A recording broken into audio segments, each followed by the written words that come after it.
안녕하세요. 김성길 목사와 함께하는 사람 이야기 제2단원의 G7 과정입니다. 자, 고민과 걱정을 해소하는데 좀 도움이 되셨나 모르겠습니다. 지금 총 14가지를 우리가 살펴보게 되는데요. 12가지를 앞에서 살펴봤습니다. 그리고 이 시간에는 13번째 9-5회가 되겠습니다. 자, 13번째는 고민과 근심, 걱정을 해소하는 중요한 방법 중에 또 하나가 뭐냐면 털어놔라, 토해놔라. 속에다가 그냥 꽉 싸놓고 있지 말고 토해놔라 하는 이야기입니다. 로즈 할퍼딩이라고 하는 어느 박사님은 이런 이야기를 했죠. 고민을 줄이기 위한 가장 좋은 방법은 누군가 신뢰하는 사람에게 괴로움을 털어놓는 일입니다. 우리는 이것을 카타르시스라고 부르죠.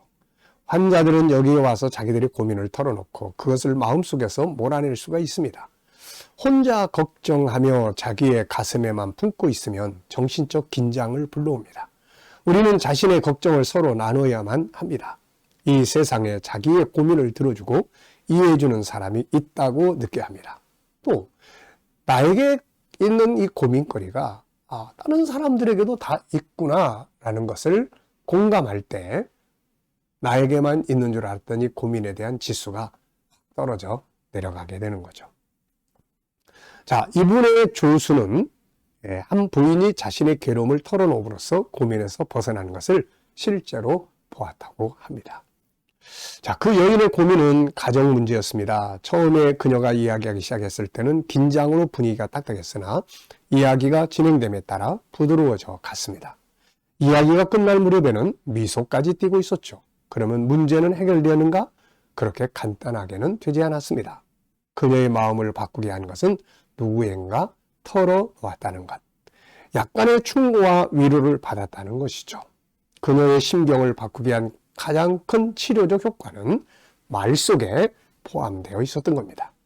정신분석학에서는 말의 치유력을 상당 부분 인정하고 있습니다.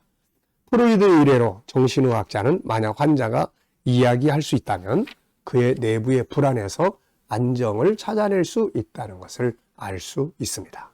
어째서죠? 우리는 이야기함으로써 자신들의 괴로움을 분명하게 할 수 있으며 사물의 경중을 판단할 수가 있기 때문일 것입니다. 데일 카네기 이야기예요.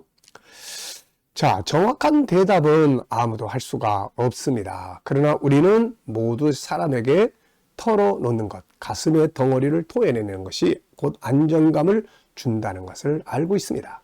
안에 쌓아놓고 있다면 그것은 마치 독을 품고 사는 것과 같은 것이고 불을 품고 사는 것과 같은 거죠. 그러므로 분노든 고민거리든 안에 품고 있으면 안 됩니다. 이것이 마음의 병이 될 뿐 아니라 우리 육체와 삶을 망가뜨리는 병이 되는 거죠. 그러므로 안에 있는 것을 토해놔야 합니다.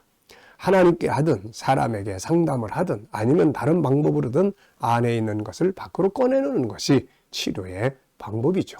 오래 쌓이면 병이 될 수가 있습니다. 자, 하나님께서는 이미 이 사실을 우리에게 알려주셨죠. 근심과 걱정을 속에다가 담고 있다는 게 얼마나 이게 안 좋은 건지를 이렇게 말씀하셨어요. 시편 30편 3절에 내가 입을 열지 아니할 때 종일 신음함으로 내 뼈가 쇠하였다. 이렇게 말씀하고 있습니다. 말을 안 하고 속에만 쌓아두면 뼈가 쇠하게 된다는 거죠. 그래서 하나님은 또 이렇게 말씀하셨어요. 시편 62편 8절에 보면 백성들아 시시로 그를 의지하고 그 앞에 마음을 토하라. 하나님은 우리의 피난처시로다. 마음을 토해놓으라고 하는 거죠. 하나님, 예수님, 성령님은 우리를 치료하실 수 있는 가장 위대한 상담자죠. 그분 앞에 속에 있는 염려와 근심을 토해놓는 것은 내 안에 있는 이 아픔의 모든 것들을 밖으로 쏟아내놓는 거죠. 그리고 필요하다면 또 좋은 상담자를 찾아 안에 있는 이야기를 토해낸다면 큰 도움이 될 수 있습니다. 자, 고민과 걱정이 이제 안에 쌓이잖아요. 그러면 이제 이게 우리의 신경 조직에 영향력을 미칩니다. 그래가지고 결국 몸의 구조를 흔들게 되는 거고 몸의 약한 부분들을 침투하게 되는 거죠. 그래서 육체도 병들게 시작을 합니다. 자, 그래서 이걸 쌓아놓지 말고 밖으로 토해내는 게 제일 중요해요. 근데 이제 토해놓을 때 이제 잘못 토해놓으면 오히려 또 뭡니까? 나를 오히려 그걸 가지고 비판을 하거나 약점을 쥐고 흔들거나 이런 경우들이 또 생길 수 있어요. 그래서 제가 볼 때 내 속에 있는 것을 토해놓을 수 있는 중요한 대상이 몇 가지가 있습니다. 우선 하나는 하나님이에요. 그래서 우리가 신앙생활을 하다 보면은 우리가 금요 기도회나 이럴 때 부르짖는 기도하게 하잖아요. 이 부르짖는 기도가 사실은 내 안에 있는 것을 토해놓는 기도입니다. 그래서 저도 막 속상하고 속에 고민이 쌓이게 되고 그러면은 막 부르짖는 기도를 오래 합니다. 속에 있는 걸 막 그냥 다 쏟아내는 주여를 외치고 그러다 보면 나중에 힘은 드는데 속이 편안해져요, 이게. 그래서 하나님께서도 하나님 앞에 토해놓으라고 말씀을 한 거죠. 하나님은 그걸 보시고 그냥 지나치는 분이 아니니까요. 그래서 우리에게 평안을 주시고 문제를 해결해 주고 하는 거죠. 그 다음에 이제 두 번째가 좋은 상담자입니다. 우리는 속상하고 그러면 우선 친구들이나 가까운 사람들에게 가서 막 이야기를 해요. 근데 나중에 보면은 이게 비밀이라는 게 잘 안 지켜져 가지고 그 말이 또 딴 사람한테 돌아가면서 또 이제 이렇게 커져 버려요, 이게.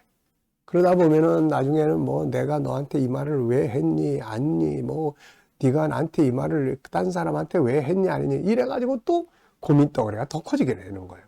그래서 그거보다는 좋은 상담자.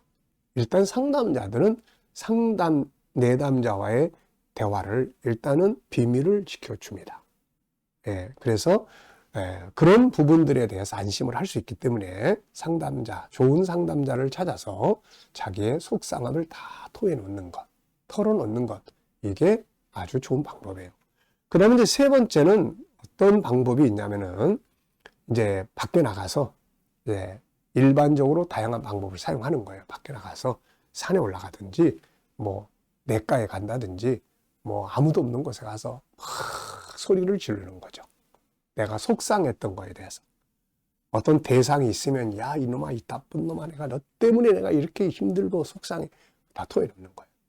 그 다음에 이제 편지를 쓰는 겁니다. 편지에다가 내 속상했던 걸 다 이렇게 쓰는 거예요. 다 쓰고 그리고 그걸 이제 그냥 누가 받는 사람은 없지만은 우편함에 넣기도 하고 불에다가 태우기도 하고 이러면은 내 속에 있는 속상함이 또 사라질 수가 있어요. 어떤 경우 이런 경우들도 있어요.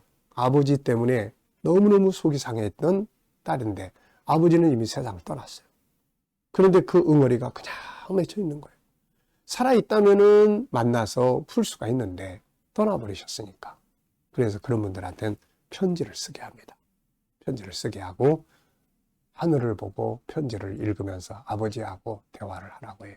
그리고 편지를 불태우거나 이 종이배처럼 접어서 물에 떼어내 보내게 합니다. 그러면 일단 내 마음에서 정리가 되는 거거든요. 그래서 크게 보면 이렇게 세 덩어리의 방법대로 풀어가는 방법, 토해놓는 것이 좋습니다. 첫째는 하나님 앞에 부르짖는 기도로, 이때는 침묵하는 기도, 묵상 기도는 별로 효과가 없어요. 부르짖는 기도. 그 다음에는 상담자에게.